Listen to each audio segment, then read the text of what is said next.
Beberapa waktu lalu, sempat saya menerima pertanyaan dari seorang klien yang bertanya, mengapa orang jahat banyak yang berumur panjang, sedangkan orang baik malah cepat sekali dipanggil Tuhan?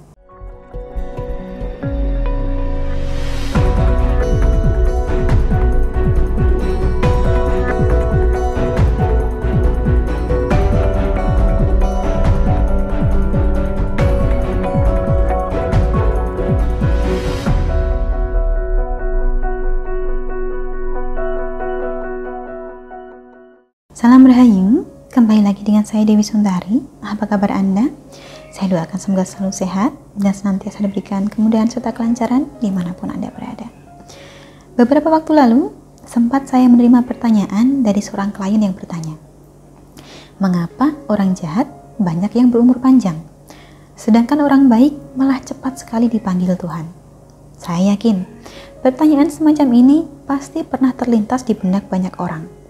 Dan pertanyaan inilah yang kali ini akan coba kita bahas. Tentu saja, terlebih dulu kita harus ingat bahwa umur itu di tangan Tuhan. Tidak satu pun dari kita tahu kapan kita akan berpulang. Kita juga tidak bisa meminta atau menentukan berapa lama kita hidup di dunia.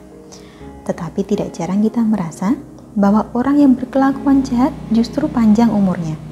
Sampai tua masih sehat-sehat saja. Hidupnya pun cukup. Sedangkan banyak orang yang kita anggap sangat baik, ternyata tidak sampai tua umurnya. Setiap kali pertanyaan ini mengemuka, hampir selalu ada yang menerapkan analogi bunga. Jadi anggaplah ada dua tangkai bunga di taman. Yang satu bunganya wangi dan merekah dengan segarnya. Sedangkan bunga lainnya tampak layu dan berbau busuk. Andai kata kita berniat untuk memetik setangkai bunga di taman ini, pastinya kita akan memilih untuk memetik bunga yang mekar dan segar, bukan yang layu. Anggaplah manusia pun seperti itu. Anggaplah Tuhan lebih mencintai mereka yang baik hatinya. Dan anggaplah pula Tuhan memberikan kesempatan bagi mereka yang berkelakuan buruk untuk memperbaiki kelakuannya.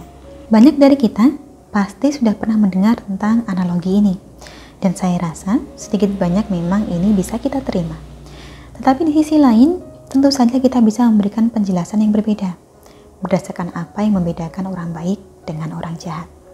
Orang jahat cenderung melakukan apa saja yang mereka inginkan, tidak peduli baik buruknya, tidak peduli merugikan orang lain atau tidak. Sedangkan orang baik akan selalu berusaha untuk bertahan di jalan kebaikan.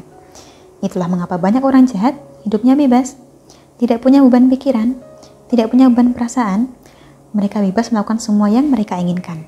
Hidupnya pun jadi lega, serasa tanpa beban. Sedangkan orang baik akan selalu menyimpan semua keluh kesahnya di dalam hati, memikirkan semua hal agar tidak sampai menyakiti orang lain.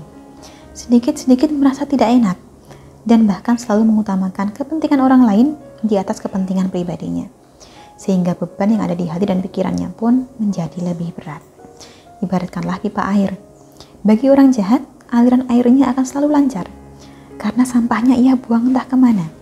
Tidak peduli jika sampah itu meracuni sekitarnya, yang penting dirinya bahagia. Sebaliknya, bagi orang baik, pipa air ini akan sering mampet, sebab semua sampah ia simpan sendiri, semata-mata karena tidak ingin menyakiti atau meracuni orang lain. Dalam perjalanannya, perbedaan besar inilah yang mungkin menjadikan perbedaan umur antara dua orang yang berbeda. Meskipun tentu saja, masing-masing dari kita tidak sebaiknya terpaku pada umur panjang. Berapapun umur yang diberikan kepada kita, yang penting kita bisa memanfaatkannya untuk menjadi manfaat bagi orang lain. Sedikit banyak kita tetap perlu bersyukur karena hidup di zaman modern. Ilmu pengetahuan dan fasilitas kesehatan di zaman sekarang memungkinkan kita untuk memiliki harapan hidup yang lebih panjang dibandingkan orang zaman dulu. Mari kita syukuri itu. Nah, sampai di sini saya cukupkan sekian. Kurang lebihnya demikian yang dapat saya sampaikan. Terima kasih banyak untuk Anda yang telah menyaksikan. Sampai jumpa di kesempatan selanjutnya dan salam Rahayu.